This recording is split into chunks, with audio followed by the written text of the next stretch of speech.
Assalamualaikum warahmatullahi wabarakatuh and greetings. We are from Group 2 and we are presenting for the assignment which is titled Real Life Applications of Business Psychology Lessons Learned for the subject Business Psychology MGMT 4309. First of all, allow me to introduce my team members. First one, Muhammad Hanif bin Ahmad. Second one, Lukman Hakim bin Sani. The third one, Muhammad Arifin bin Jaludin. And myself, Zulfadli Izzat bin Salim. Next slide. Okay, this is regarding about the leadership styles and their impact on employee motivation. Okay, we have unanimously selected one of the business psychology relevant topics, which is titled Leadership Styles and Their Impact on Employee Motivation as our case presentation. The topic is quite relevant to us because we, as working adults, have experienced different types of leadership, and we are glad to be able to share our personal experiences in the assignment. Furthermore, we are hoping that our sharing will be able to contribute towards the understanding of the subject matters among other students in general. Next, I will pass the floor to Brother Hakim. Bismillahirrahmanirrahim. Assalamualaikum warahmatullahi wabarakatuh. My name is Lukman Hakim bin Sani, and thank you to Brother Izzat for the introduction. And now I will take through the relevant slide pertaining the type of the leadership style for the future elaboration. For next slide, transformational leadership. Okay, as this transformational leadership, this style is focused on inspiring and motivating employees through the shared vision and fostering a supportive environment. Transformational leader encourage innovation and personal growth, leading to high level of motivation and job satisfaction. Next slide is transactional leader. Meanwhile, this style is based on the system of reward and penalties. Transactional leaders set clear goals and provide reward to achieve them, which can effectively motivate employees in a short term but may not fostering long-term commitment and creativity.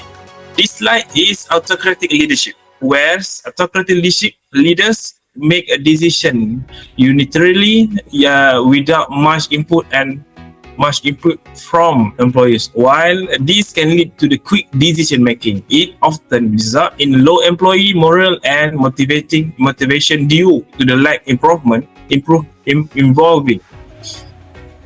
It often results in a low employee morale and motivation due to the lack of involvement and autonomy.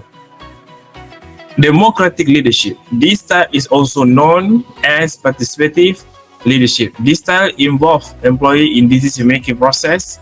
Democratic leader values teams input and encourage collaboration, leading to the high employee motivation and the satisfaction. Laissez-faire leadership. Last but not least, this hand-off approach grants employees a high degree of autonomy. While it can empower, self-motivate employees, it may lead to the confusion and a lack of direction of others' impaction, overall motivation. Next, I will pass to Mr. Arifin. Thank you, Brother Hakim, for the sharing leadership style. I will share the professional experience with our team members have shared earlier on. As a working adult, we have encountered various leadership styles and obvious their impact on employee motivation firsthand. Next slide, please. One of the member had shared that while working under transformational leader who constantly communicated a compelling vision and recognized individual contribution significantly boost his motivation and engagement. Conversely, experience and autocratic leadership style in their different role led to decline in job satisfaction and productivity as his input and creativity will slip. Next slide. On the other hand, one of the team members has shared that as experienced stickly and leadership during his tenure with one of the local stockbroking company. Their leadership, that particular company has a frozen staff salary increasement and bonus payout even though the company did register a profit. Their situation has contributed toward employee disloyalty and affected their motivation from the performing their best effort. Many newcomers at the company could not withstand the toxic environment and left the company as soon as they joined. Unfortunately, the senior staff of the company they could not leave the company due to the limitation option available in the job markets for senior staff with only secondary school as their qualifications. Next slide. In the meantime, one of the members has shared that he had experienced the generous leadership where the company he worked for had multiple benefits offered to the staff regardless of their level.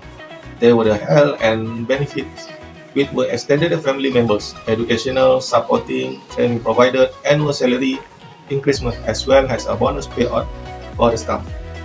In return, the staff had all out given the best effort contributing toward the company.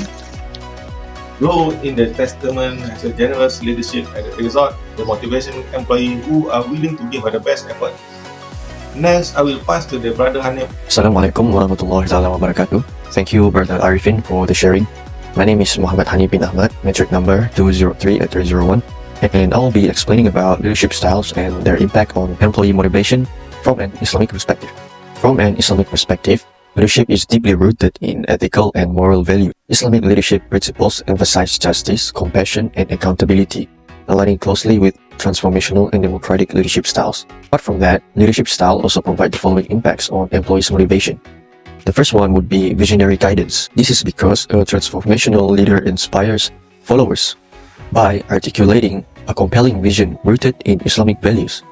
For instance, a leader might emphasize the importance of community service, justice, and compassion as part of the organization mission. The second impact would be empowerment and development. This is because Islamic transformational leaders empower their team members to grow personally and professionally.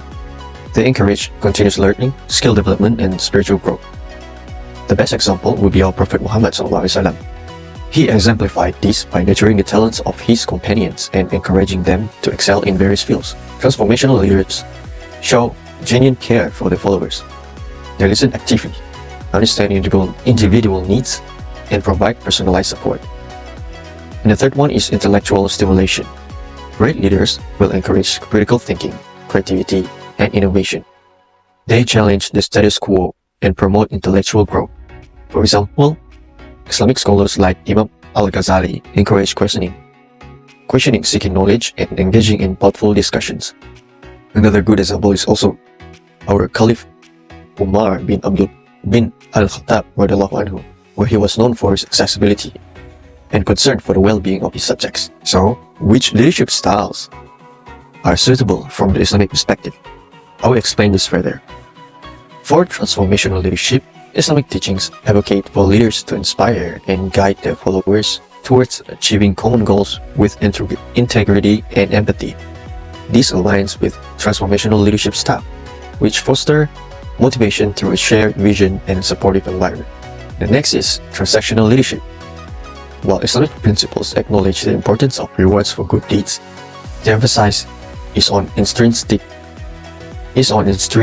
motivation and long-term personal development, suggesting that purely transactional approaches may be less effective.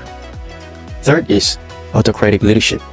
Islamic leadership discourages authoritarianism, advocating for consultation, which is shura, and inclusive decision-making. This is against the nature of autocratic leadership and aligns more with democratic leadership principles, which enhance employee motivation through participation and collaboration. And the fourth is democratic leadership. The concept of shura in Islamic promotes inclusivity and shared responsibility, resonating with democratic leadership. Leaders are encouraged to seek input from their followers, fostering a sense of belonging and motivation. And lastly is the laissez-faire leadership. While autonomy is valued, Islamic leadership emphasizes the need for guidance and accountability, suggesting that laissez-faire approach may not be suitable in all contexts, particularly where clear direction is required. So for me, pass to the next presenter. Thank you, Brother Hanif. As a conclusion, we would like to emphasize that leaders in the modern age have started to acknowledge that their leadership styles need to be improvised because their subordinates consist of educated people. Leaders can no longer work in silos or employ an autocratic leadership style, or they will face a risk of losing their dedicated and educated team members. Leaders are also facing a risk of being humiliated by the leaving staff. Suppose the staff is seeking an avenue of viraling about the poor leadership via social media platforms, hence affecting the company's reputation in the long run.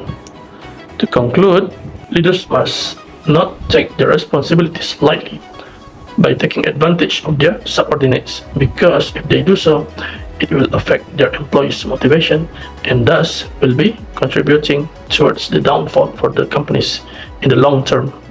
That's all of us. Thank you